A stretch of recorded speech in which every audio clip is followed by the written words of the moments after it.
비가 많이 내렸죠? 불편 좀 하죠? 그래도 이 비가 그치면 저 산과들의 꽃망울들이 터질 것을 기대하시기를 바랍니다. 오늘 장로님 기도하시는데 갑자기 켄 메디아라는 가수가 생각이 났어요. 켄 메디아는 소경입니다. 앞을 보지 못하는 분이에요. 그런데 그분은 아주 특이한 가수입니다. 사람들의 간증을 들으면 즉석에서 그 간증을 가지고 곡을 만들고 노래를 만들어 부르는 분이에요. 2004년도에 제가 크리스탈 처치 로버트 슐러 목사님 그 50주년 행사에 참여했다가 그 켄 메디아의 특성을 들었는데 그분이 이제 간증을 하면서 이런 얘기를 하는데 제가 너무나 깜짝 놀랐어요. 그분이 이제 이렇게 얘기하면서 Picture like this, Picture like this. 그 소리를 하는데 제가 깜짝 놀랐어요.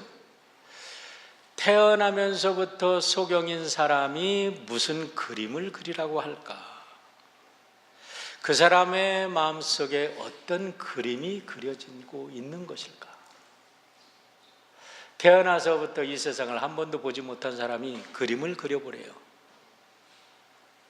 와, 하나님께서 사람의 영혼을 창조하실 때 그 영혼의 능력 속에는 육신의 눈이 보지 못한다 할지라도 영혼으로 보는 놀라운 능력을 주셨나 보다. 그때 깨닫고 정말 우리가 상상하고 생각하는 것들이 얼마나 귀한 일인가라는 생각을 합니다. 어떤 사람은 비를 보면서 운전하기 불편하고 오늘 일하기 불편하다고 짜증내는 분들이 있겠지만 비가 내리는 걸 보고 빗소리를 들으며 저 땅속에 잠든 씨앗들을 깨우는 하나님의 축복의 소리고 그 씨앗들이 잠에서 깨어 일어나 아름다운 새싹을 피우고 일어나 꽃을 피우고 꽃망울을 터뜨리는 아름다운 봄을 또 축복을 상상하는 분들도 있을 줄 믿습니다. 여러분 모두가 그렇게 되시기를 주의 이름으로 축원합니다. 봄처녀 제오신의 새풀 옷을 입으셨네. 하얀 구름 너울 쓰고 진주 잇을 신으셨네. 꽃다발 가슴에 안고 너를 찾아오시는 곳 나를 찾아오시지. 할렐루야. 그렇게 믿으시면 복받은 분들인 줄 믿습니다. 여러분들 이왕이면 그 아름다운 봄처녀가 날 찾아온다 라고 믿고 행복하게 사시기를 주의 이름으로 축원합니다. 저는 한 달 동안 감기로 고생한 분들이 많이 계신데 2월에는 여러분들이 하나님의 은혜에 비를 흠뻑 맞으시고 행복의 꽃망울이들을 마음껏 터뜨리시는 축복의 새 달이 되기를 축원합니다. 새해를 시작하면서 말씀으로 행복한 교회라는 귀한 삶의 주제를 주시고 지난 2주 동안 큐티 세미나와 행복 세미나를 통해서 우리에게 어떻게 하면 행복한 삶을 살 것인가에 대한 로드맵을 허락하신 우리 하나님께 감사를 드립니다. 우리가 무슨 일을 열심히 해도 방향이 잘못되었던가 아니면 우리가 가는 길을 모른다면 불행할 수밖에 없습니다. 그러나 우리가 분명한 로드맵을 가지고 우리가 간다 그러면 우리가 가는 길에 즐거움과 행복이 넘치게 될 줄 믿습니다. 이제 다시 요한복음으로 돌아가서 우리가 어떻게 그러면 행복한 삶을 살 수 있을까에 대한 구체적인 비결들 하나씩을 배워보고자 합니다. 오늘 말씀은 예수님의 길을 예배하러 왔던 세례 요한이 어떤 인물이었는가에 대한 소개의 말씀입니다. 결론부터 말씀을 드리면 세례 요한은 30년이라는 짧은 인생을 살고 참수형을 당하는 그런 삶을 살았지만은 저는 세례 요한이 이 세상에서 가장 행복하고 가장 위대한 삶을 살았던 선지자라고 믿습니다. 구약 성경에 수많은 선지자들이 등장합니다. 사실 아브라함부터 수많은 인물들이 등장을 하게 되는데 그 모든 사람들이 다 선지자, 곧 예수 그리스도의 오실 것을 이야기한 선지자라고 보면 됩니다. 그런데 구약에 나오는 그 어떤 선지자들도 예수님을 직접 목격한 선지자들은 없습니다. 놀랍게도 본문에 등장하는 세례 요한은 아주 특이한 사람으로서 그 구약 성경에 수많은 메시아들이 그렇게 보기를 원했고 그렇게 증거했던 메시아를 직접 눈으로 보고 증거하고 그분의 길을 예비했던 분임을 우리는 알 수가 있습니다. 역사적으로 보면 구약의 선지자 말라기가 나타난 후에 이스라엘 역사 속에는 선지자들이 등장하지 않았습니다. 400년이라는 영적인 암흑기를 겪게 되는데 신학자들은 그거를 중간기다 얘기를 합니다. 그런데 그 400년의 암흑기의 침묵을 깨뜨리고 이 땅에 혜성처럼 등장한 사람이 누구냐면 바로 세례 요한입니다. 예수님이 등장해서 BC와 AD로 나누었다고 하지만 사실은 그 시간의 틈새 마중물 역할을 한 사람은 다름이 아닌 세례 요한인 것을 우리가 알게 됩니다. 그래서 그런지 우리 예수님께서도 세례 요한을 마태복음 11장 11절, 누가복음 7장 28절에서 여자에게서 난 사람 중에 세례 요한보다 큰 사람이 없다고 그를 높이 평가하신 것을 알 수가 있습니다. 때문에 비록 30년이라는 짧은 삶을 살았지만은 그는 누구보다도 행복한 삶을 살았다라고 저는 생각을 합니다. 20세기 최고의 사학가요 선박왕으로 알려진 억만장자 에리스토틀 오나시스는 1946년 그리스의 선박업주 부자인 그리스의 선박업주의 딸과 결혼을 해서 자녀 둘을 낳고 살아갑니다. 그 사람도 큰 부자가 됩니다. 그런데 세계적인 소프라노 마리아 칼라스를 사모해서 그 사람하고 결혼하면 얼마나 행복할까라고 생각해서 자기의 부인을 버리고 마리아 칼라스와 결혼을 합니다. 하지만 마리아 칼라스와의 결혼은 얼마 안 있어 보링하게 되고 이 사람은 도저히 자기의 삶에 맞지 않는다 라는 생각을 갖고 있을 때 그는 케네디와 또 제클린 여사와 아주 좋은 친분 관계를 가지고 살다가 대통령 케네디가 암살당하자마자 마리아 칼라스를 버리고 제클린과 세 번째 결혼을 합니다. 그런데 이게 웬일입니까? 결혼한 지 일주일도 지나지 않아서 오나시스가 이렇게 고백했다 그래요. 내가 실수했다. 가슴을 치면서 그가 후회하면서 파혼할 길은 없을까 하고 친구 변호사들에게 많은 사람들에게 조언을 구했지만은 제클린이 너무나 엄청난 위자료를 청구하는 바람에 그는 이혼을 하지 못하고 7년 동안의 불행한 삶을 살다가 69세에 파리의 근교에서 그는 폐렴으로 죽어버리고 맙니다. 결혼한 후에 제클린과 결혼한 후에 한 달에 제클린이 24억 원씩이나 막 이렇게 사치풍주를 하고 돈을 펑펑 써대니까 아무리 큰 부자라 해도 이 여인을 감당할 수가 없어도 이런 후회를 하면서 그가 세상을 떠날 때 이렇게 얘기를 했다고 합니다. 나는 세상을 헛살았다. 나는 신이 내린 축복을 쓰레기로 던지고 말았다 라고 고백했답니다. 혹시 오늘 여러분 중에 행복을 찾아 헤매는 성도님은 안 계신가요? 혹시 나의 행복하지 못함이 그 누구 때문이라고 생각하지 않습니까? 무엇이 없어서 행복하지 못하고 생각하는 분은 안 계신가요? 그런 분이 계신다면 제가 여러 번 말씀을 드렸는데요. 켄 그린우드가 쓴 리플레이라는 소설을 꼭 한번 읽어보시길 바랍니다. 평범한 오늘의 현실에 만족하지 못하는 사람은 아무리 자기의 삶을 리플레이하고 좋은 환경을 바꿔준다 할지라도 그 사람은 며칠 못 가서 그 삶을 보링한 삶으로 만들어버리고 불행한 삶으로 만들어버리고 많은 사람들이라는 것을 분명히 알아야 합니다. 여러분, 하나님께서 이렇게 아름다운 하늘의 보물을 쏟아주시고 맑은 태양을 주시고 아름다운 새소리를 주시고 사랑하는 가족들이 있고 아름다운 교우들이 있는데도 오늘 이 시간 행복하지 못하다면 그 사람은 무엇인가가 본인에게 문제가 있음을 깊이 생각하고 다시 한번 하나님 앞에서 거듭나야 될 줄 믿습니다. 행복이라는 것은 주어진 어떠한 물질에 의해서 결정되는 것이 아니라 오늘 내가 어떤 사람인가에 따라서 결정되는 것을 분명히 알아야 할 것입니다. 설교를 예술로 끌어올렸다고 평가를 받는 미국의 유명한 설교가가 계십니다. 이 사람은 에모리 대학의 캔들러 스쿨 오브 디올로지, 이 지금 에모리 대학의 신학교, 우리 UMC 신학교인데요, 거기에서 설교학을 가르쳤던 프레드 크레독이라는 교수였습니다. 제가 클레먼트에도 공부할 때 그 크레독 교수의 설교를 우리가 또 듣고 같이 얘기를 하고 또 우리가 평가도 하고 그분의 설교를 배워라 또 이런 얘기도 들었는데요, 크레독 교수가 자기가 경험한 이야기를 합니다. 그리고 이제 자기가 설교를 할 때, 설교를 가르칠 때 이 이야기를 많이 했다 그래요.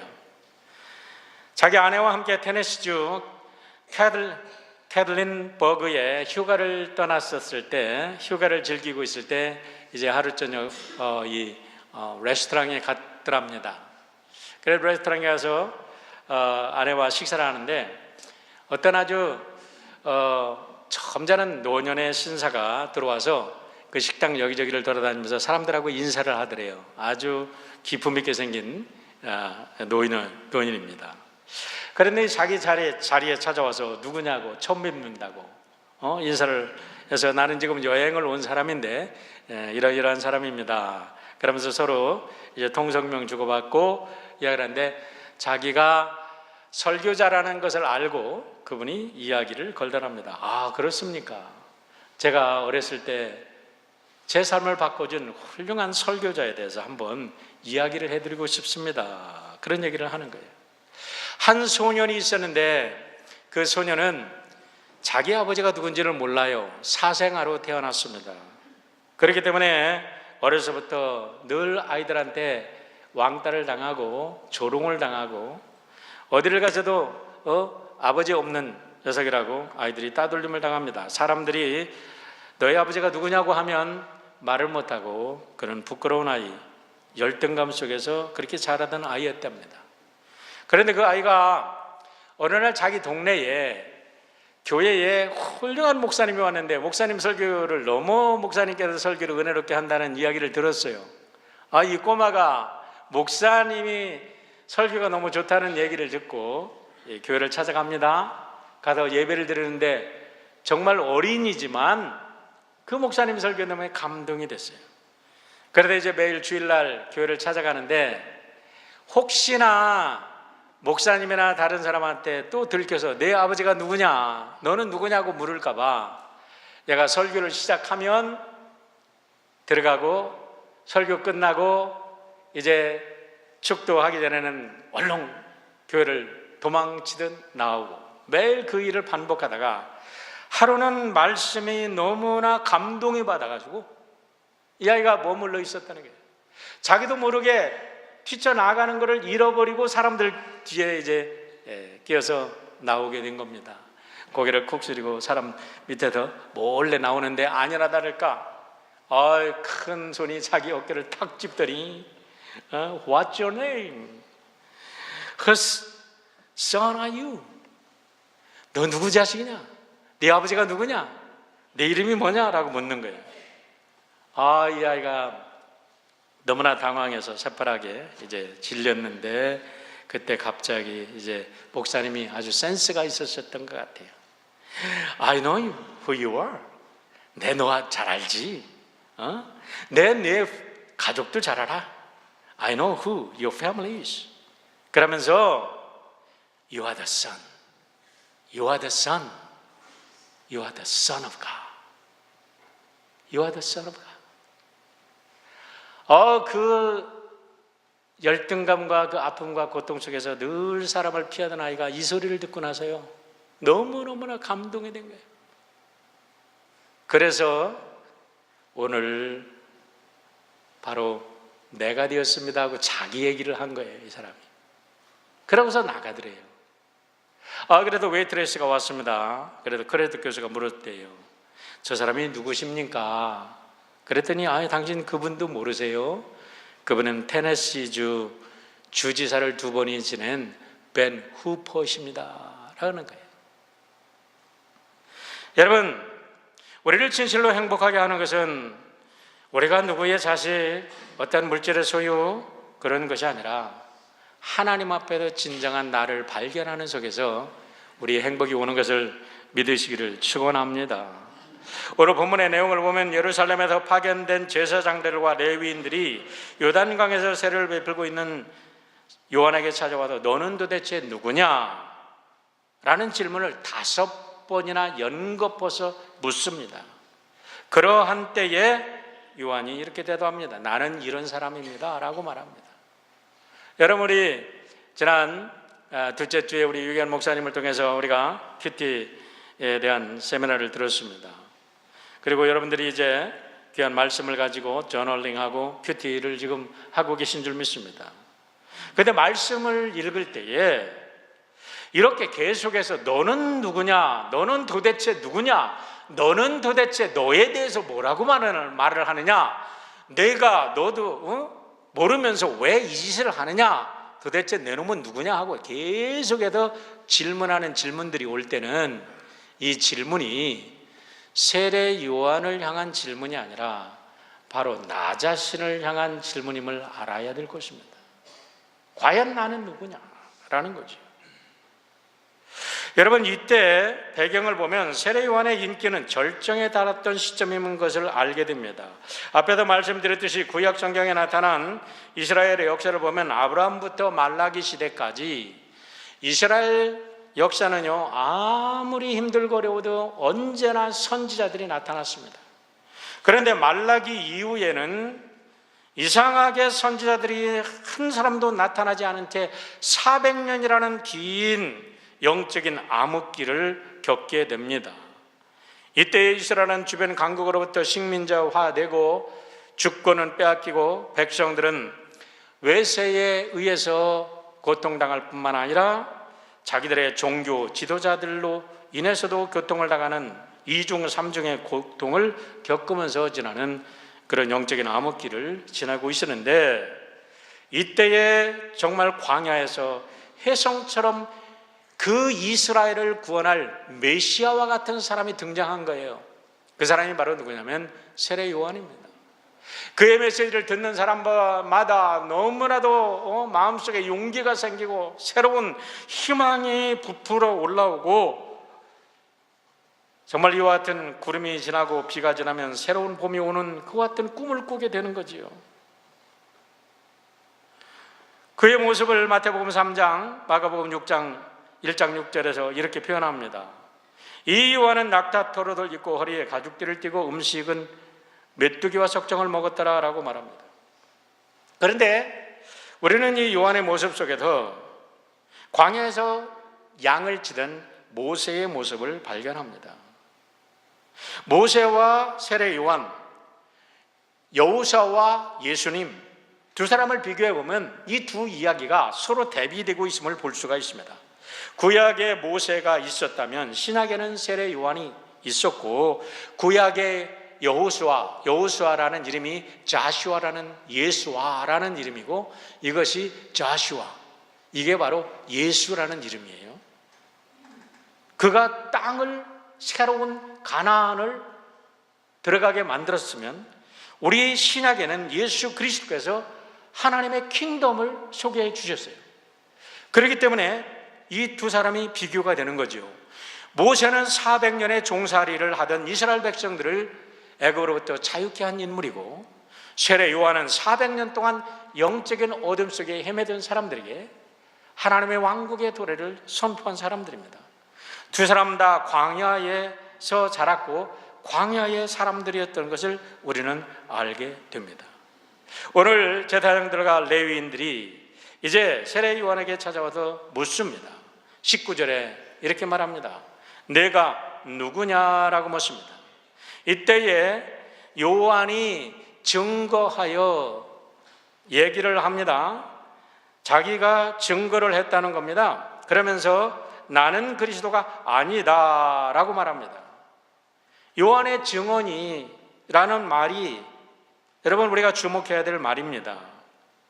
아우테 에스텐 해 말투리아 투 요한우라는 말인데 여기서 이것이 요한의 증언이다 라는 거예요. 아우테, 이건 this, 에스텐, is, this is the 말투리아. 이것이 증언이다. 그런데 말투리아라는 말이요, 말투스라는 말이에요. 말투스라는 게 뭐냐면 순교자라는 말이에요. 목격자, 증인. 다시 말하면 지금 세례 요한이 지금부터 증거하는 것은요, 순교할 각오를 하고 증거하는 거예요. 내가 얘기하는 것 때문에 자기가 목을 잘려 죽어도 자기는 이 말씀을 증거할 수밖에 없는 거예요. 이와 같이 하나님의 사명을 가지고 분명하게 자기의 사명을 증거하는 세례 요한으로부터 우리는 놀라운 사실을 알게 됩니다. 나는 예수 그리스도가 아니다라는 것은 그가 그에게 너는 누구냐고 묻는 사람들에게 그들의 올가미에서 벗어나고자 하는, 발뺌하고자 하는 그런 말이 아니라 예수 그리스도가 누군가를 증거하려고 하는 확실한 증인의 말인 것을 알게 됩니다. 두 번째 묻습니다. 21절입니다. 그러면 누구냐? 엘리야냐? 많은 사람들이 메시아인 줄 알고 따라다니는데 그럼 내가 메시아가 아니면 엘리야냐라는 거죠. 엘리야는 구약 성경의 최고의 선지자입니다. 너무나 놀라운 질문을 하고 있는 겁니다. 그런데 또 나는 아니다라고 말합니다. 세 번째, 그러면 내가 그 선지자냐? 묻습니다. 그때도 나는 아니다 얘기합니다. 이들이 그렇게 이제 네 번째로 묻습니다. 도대체 메시아도 아니고 엘리야도 아니고 선지자도 아니라면 도대체 너는 누구냐? 너는 내게 대해서 무엇라고 대답하느냐? 우리를 보낸 이들에게 말해라 라고 그들이 다그칩니다. 그때에 세례 요한이 이렇게 대답을 합니다. 놀랍게도 세례 요한의 입속에서 신약 성경 최초의 기독론이 나옵니다. 여러분이 이 기독론이라는 것은 다른 게 아니라 크리스톨로지, 예수가 누구인가 분명하게 우리가 고백하고 알아야 될, 그리스도인들이 믿고 알아야 될 기독론이 고백되어지는 겁니다. 자, 23절 보세요. 나는 선지자 이사야의 말과 같이 주의 길을 곧게 하라고 광야에서 외치는 소리로다 이렇게 얘기하고 그 소리의 내용을 26절, 27절에서 이야기를 하는 겁니다. 여러분, 이것이 얼마나 중요한지 모릅니다. 소리가 담고 있는 내용은 다른 거예요. 제가 소리를 합니다. 하지만 이 소리 속에 담겨진 의미를 깨닫는 것은 완전히 다른 얘기입니다. 오늘날 교회들이 왜 타락합니까? 오늘날 세상 사람들이 왜 문제를 삼습니까? 소리에 집중하기 때문에 그런 거예요. 소리 속에 들어있는 생명을 우리가 얻고 소리 속에 들어있는 하나님의 생명을 얻어야 되는데 소리통이 되는 목회자를 봅니다. 소리통이 되는 메신저를 봅니다. 소리통만 쫓아다니고 있는 거예요. 여러분, 소리통은 소리통일 뿐이에요. 소리를 내면 그것으로 끝나는 거예요. 가장 중요한 것은 그 소리의 내용이 뭐냐라는 것이 중요한 거예요. 다섯 번째 질문합니다. 내가 만일 그리스도도 아니고 엘리야도 아니고 선지자도 아닐진데 어찌하여 세례를 베푸느냐? 라고 말합니다. 왜 사람들을 현혹하고 착각하게 만드느냐라는 거죠. 이 속에는 당시에 그만큼 세례 요한이 인기가 굉장했던 사람인 것을 우리가 알게 됩니다. 그런데 세례 요한이 이렇게 대답을 하지요. 소리의 내용입니다. 26절과 27절. 요한이 대답하되 나는 물로 세례를 베풀거니와 너희 가운데 너희가 알지 못하는 한 사람이 있었으니 곧 내 뒤에 오시는 그이라. 나는 그의 신발끈을 풀기도 감당하지 못하겠노라 하더라 라고 말합니다. 마가복음 1장 8절에서는 나는 너에게 물로 세례를 베풀거니와 그는 너에게 성령으로 세례를 베푸시리라 라고 말씀합니다. 여기에서 잠깐 주제를 벗어나서 세례에 대해서 말씀을 드린다면요, 우리들에게는 물세례와 성령 세례가 다 필요한 겁니다. 물세례라는 것은 다른 게 아니라 윤리와 도덕, 영적인 각성을 하기 위한 인간의 의지적 결단입니다. 내가 이제 예수님의 제자가 되어 하나님의 아들, 딸로 살겠습니다 하고 내가 의지적으로 하나님과 사람들 앞에서 나를 선포하는 겁니다. 우리가 결혼식을 해서 내가 이 사람으로 남편을 삼고 이 사람으로 아내를 삼아 내가 평생 살겠습니다 하고 선포하는 거랑 똑같은 거예요. 그런데 여러분, 살다 보면 평생 사랑할 수 있나요? 사랑이 되든가요? 일주일도 못 가서 싸우는 사람도 있고 1시간도 못 가서 어디 신혼여행 갔다 와서 싸우고 헤어지는 사람들도 있잖아요. 그래도 물세례만 가지고 되는 게 아니라 성령 세례를 받아야 된다는 거예요. 성령 세례는 뭐냐? 우리가 그와 같은 의지적 결단을 했을 때 성령 세례를 받게 되면 성령이 우리를 도우셔서 그와 같이 하나님의 아들, 딸로 살게 되는 은총을 받게 되는 줄 믿습니다. 그렇기 때문에 우리가 성령 세례를 받아야 되는 거죠. 그래서 예수님께서도 이렇게 말씀하십니다. 내가 진실로 진실로 너희에게 이르노니 사람이 물과 성령으로 나지 아니하면 하나님 나라에 들어갈 수 없느니라 라고 말씀을 하고 계신 겁니다. 저는 오늘 5가지 질문에 3가지로 답하는 요한의 이 모습 속에서 우리가 어떻게 하면 행복할 수 있을까를 발견해 보고자 합니다. 첫 번째, 가장 이 땅에 행복한 사람은 어떤 사람이냐? 절대 진리이신 그리스도 주님 앞에서 자신을 발견하면 행복합니다. 상대적 진리가 아닙니다. One of them이 아닙니다. The only way, the truth, only 그 절대적인 진리이신 예수님 앞에 자기를 발견해야 행복한 사람이 되는 줄 믿습니다.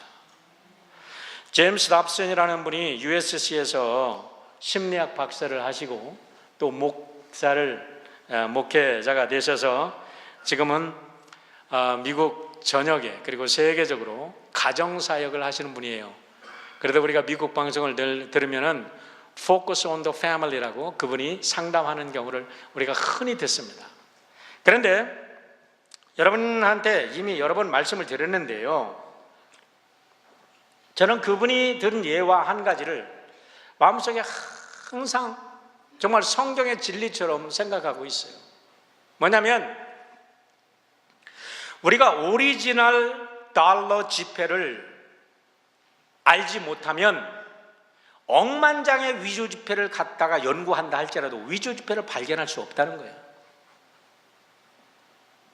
이 말이 굉장히 중요한 말입니다. 여러분, 왜 이 세상에 수많은 철학과 사상가들이 그렇게 평생을 연구하면서 이것이 인생의 길입니다, 그러면서 나는 누구일까를 찾아가면서도 결국 그들은 불행할까요? 기준, 오리지널, 또 절대적인 기준이 사라졌기 때문이에요. 절대적인 기준이 놓쳤기 때문에 그래요. 펄 존슨이 쓴 지식인의 두 얼굴이라는 책, 여러분들 읽은 분들이 계실지 모르겠어요. 한번 읽어보시길 바랍니다. 거기에 13명의 세계적인 명사들이 나오는데요, 장자크 루소, 헨리 입센, 어니스트 헤밍웨이, 버트란드 러셀, 장 폴 사르트르, 제가 이 5명만 지금 예를 듭니다. 그런데요, 이 사람들이 여기에 나오는 13사람들이 이제 쭉 나오는데 세계적으로 유명한 사람들이지만 그들의 삶을 바라보면 너무나 지저분하고 너무나 정말 부끄러운 삶, 어때 누구에게 말할 수 없는 부끄러운 삶을 살고 있다는 게 다. 뭐 헤밍웨이가 유명한 소설가라고요? 뭐 미국의 대표적인 소설가라고요? 이 사람의 삶은 형편무인지경이라는 것을 우리가 그 책을 보면 알게 됩니다. 장자크 루소가 최고의 교육가라고요? 아이들은 이렇게 가르쳐야 됩니다 하면서 교육계의 최고의 그냥 이거 성경 같은 책을 썼다고 하면서 자기는 아이를 낳아가지고 다 버리고 호적에도 못 올리게 하고 얼마나 못된 짓을 한 사람인지 알 수 없습니다. 여러분, 인간이 왜 불행합니까? 기준이 잘못됐기 때문에, 절대적인 기준 앞에 자기를 바라보지 못하기 때문에, 늘 상대적인 평가 때문에 상대적인 박탈감으로 고통당하고 있는 것입니다. 하지만 절대적인 진리신 예수 그리스도를 만나기만 하면 우리 자신은 상대적인 평가에 의해서 고통당할 필요가 없는 줄 믿습니다. 나는 예수 그리스도 안에서 아름답고 존귀한 하나님의 아들, 딸들이 as I am, 그대로, 나 있는 그대로 된 줄 믿으시기를 축원합니다. 두 번째, 자신의 사명에 생명을 건 사람입니다. 여러분, 무엇인가에 생명을 건 사람들만큼 무서운 사람도 없지만 그 사람들은 정말 행복한 사람들입니다. 세례 요한은 주 얘기를 예배했다고 그랬어요. 제 얘기를 예배하기 위해서 그가 한 일이 무엇인지 아십니까? 그에게 세례를 받으러 오는 사람들에게 세례 요한이 이렇게 꾸짖습니다. 이 독사의 자식들아, 누가 너희들로 앞으로 내릴 하나님의 무서운 벌을 피하려 하더냐 라고 꾸짖습니다. 여러분, 사람 가려서 한 얘기가 아닙니다. 어떤 종교의 지도자든지 어떤 정치의 권력을 가진 사람이든지 세례 요한은 똑같이 그렇게 부르짖었어요. 이게 쉬운 일입니까? 절대로 쉬운 일 아니죠. 그러나 절대 진리이신 예수 그리스도를 받아들이려면 너희들이 죄인인 걸 알아라 하고, 그는 아까도 말씀드렸지만은 자기의 생명을 내걸고 순교하는 각오를 가지고 이 사명을 감당했다는 거예요. 그래서 행복한 사람이라는 거죠. 옛말에 선생 똥은 개도 안 먹는다라는 말이 있습니다. 저는 선생을 해봤거든요. 그런데 선생님도 해봤는데 목회자 하면서 목사 똥은 누가 먹을까? 생각해봤어. 근데 보세요, 밥벌이로 선생님을 하면, 죄송해요 선생님들, 제가 선생님, 이건 선생질입니다. 그런데요, 그거만큼 비참한 게 없어. 하지만 밥벌이가 아니라 내가 오늘 가르치는 이 아이들이, 이 속썩이는 아이들이 장차 이 세계를 이끌어갈 위대한 인물이 될 것이다라는 믿음을 가지고 사명감을 가지고 그 자리에 서 있는 교단에 그 아픔을 끌어안고 살아가는 선생님들이야말로 이 땅에서 가장 존경받고 가장 위대한 사람들인 줄 믿으시길 바랍니다. 똑같은 거예요. 어머니는 어머니로서 아픔이 있습니다. 아버지가 아버지 되기 위한 아픔이 있습니다. 우리가 CEO는 CEO대로 아픔이 있습니다. 우리가 무슨 일을 하던데 어려움이 있는데 그 자리에서 내가 사명감을 가지고 서 있을 때 그 자리는 존귀한 자리가 되고 그 자리는 복받은 자리가 되고 그 사람으로 인해서 이 세상은 아름다워질 것을 믿습니다. 사명감이 중요하다는 거예요. 오늘 내가 왜 살아있는가? 마지막 세 번째는 세례 요한은 하나님 앞에서 철저히 겸손했던 사람인 것을 알 수가 있습니다. 많은 사람들이 사명감으로 일한다고 말하면서도 은근히 자기 우월감에 빠져 살아가는 이중적 인격자들이 얼마나 많은지 모릅니다. 하지만 요한의 모습 속에서 발견하는 위대한 모습은 주님 앞에서 나는 주님의 신발끈도 풀을 수 없는 자격도 없는 사람입니다 라는 자기 겸손의 사람이었다는 거예요. 여러분, 고대 이스라엘 사회 속에서 주인의 신발끈을 푸는 것은 종들이 하는 일입니다. 우리가 잘 알지만 사막 지역이기 때문에 샌들을 신고 다닙니다. 주인이 하루 종일 일하고 어디 여행을 하고 돌아온다 그러면 종들이 아무리 힘들고 어려워도 물을 떠다가 주인의 신발끈을 풀어주고 주인의 발을 닦아드려야 돼. 그런데 세례 요한은 나는 주님의 신발끈을 풀기도 감당 못할 주님의 종놈의 신분도 감당 못할 자입니다 라고 자기에 대한 분명한 자기 정체성을 가지고 살았다는 거지요. 여러분에게 영상 하나를 보여드리려고 그래요. 짐 컬린스의 Good to Great, 좋은 기업에서 훌륭한 위대한 기업으로 라는 책으로 우리나라 말로 번역이 됐는데요. 이 짐 컬린스는 스탠포드 대학에서 강의할 때 스탠포드 학생들 거의 반수가 이 사람의 강의를 들었다고 그래요. 너무나 인기가 있어가지고 스탠포드 최고의 강사로 인정받았고, 이번에 여러 책을 썼는데 이 사람이 쓴 책이 1000만 권이나 팔렸다 그래요. 그런데 지금 Good to Great를 쓰기 위해서 그 스탠포드 대학원생들하고 수십 명하고 15,000시간을 투자해서 리서치를 해서 이 책을 썼다 그래요. 15,000시간은 굉장한 겁니다, 이 석박사들이. 그런데 한번 보십시오. What's great leadership? What's the X factor of great leadership? Well, in the book Good to Great, we studied people who transformed mediocre, average companies into those that became exceptional, like taking an also-ran sports team and turning it into a 15-year dynasty. And when we looked at those where they fundamentally changed the trajectory of an enterprise, we discovered this idea of the level 5 leader. And what we found is that it's really a hierarchy. You think of it as that there's level 1, level 2, level 3, level 4, level 5. Level 1 is good individual skills. You can kind of do stuff. Level 2, good team skills. You play well with others. Level 3, you learn to manage. You're good management skills. Level 4 is leadership. You become an effective leader. But here's what's interesting. When we looked at the good to great companies and we looked at their comparisons that didn't make that leap, and we asked a simple question.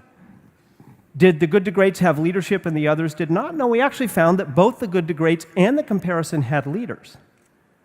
What was different was that the good to great companies had what we call level 5 leaders, and the comparison companies had level 4 leaders. So if it took the level 5 leaders to create a good to great leap, then in the 5s versus the 4s is where you might find the X factor of great leadership. And what did we find? Humility. That the X factor of truly great leadership is humility. Humility. 이번에 미국에다 잘 나가는 컴퍼니들 중에서 정말 잘 나가는 컴퍼니들을 이렇게 연구를 했대요.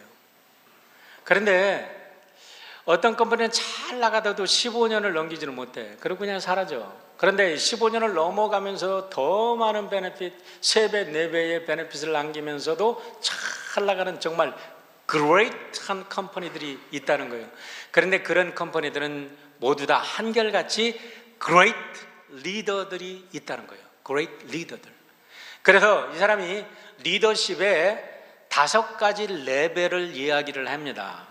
첫 번째, 일반적으로 잘 나가는, 그냥 잘 나가는 컴퍼니들을 보면 good leadership skill, individually, 개인적으로 good leadership skill을 가진 사람이 있어요. 그리고 good team, 좋은 팀을 만드는 이 contributing team others, 다른 사람들에게 이렇게 함께 코어퍼레이트하는 팀을 잘 만드는 리더가 있어요. 세 번째는 훌륭한 관리 능력입니다.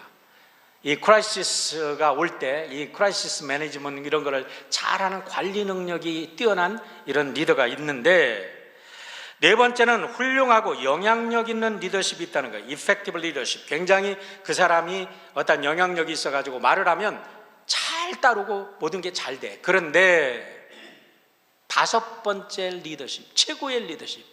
이것이 잘 되는 컴퍼니하고 great 컴퍼니의 차이를 만드는데, 그게 뭐냐면 humility, 겸손이라는 거예요. 놀랍게도 짐 컬린스가 연구한 것을 보니까 최고의 위대한 컴퍼니들을 만든 사람들의 지도자들은 앞에 나오는 네 가지 리더십은 물론 기본으로 하지만 언제나 그 위에 겸손이라는 리더십을 갖고 있더래요. 그런데 그 책을 읽어보면 자기 자신이 얼마나 겸손한지도 모르는 정도로 겸손하대. 그 사람들은 자기가 겸손한지를 모른대요. 그런데 보니까 너무나 겸손하대. 오늘 세례 요한이 정말로 행복할 수 있었던 이유, 하나님 앞에서 분명한 사명감을 가지고 있음에도 불구하고 절대적 진리신 그리스도 앞에서 철저하게 자기의 존재를 발견한 겸손 속에서 나온 줄 믿습니다. 우리가 이런 리더십을 가지고 있을 때 우리의 가정, 우리가 경영하는 회사, 여러분이 앞으로 꿈꾸는 여러분의 꿈, 그리고 우리 교회가 하나님의 복된 아름다운 열매를 맺추고 축복된 주의 백성들이 될 줄 믿습니다. 아버지 하나님,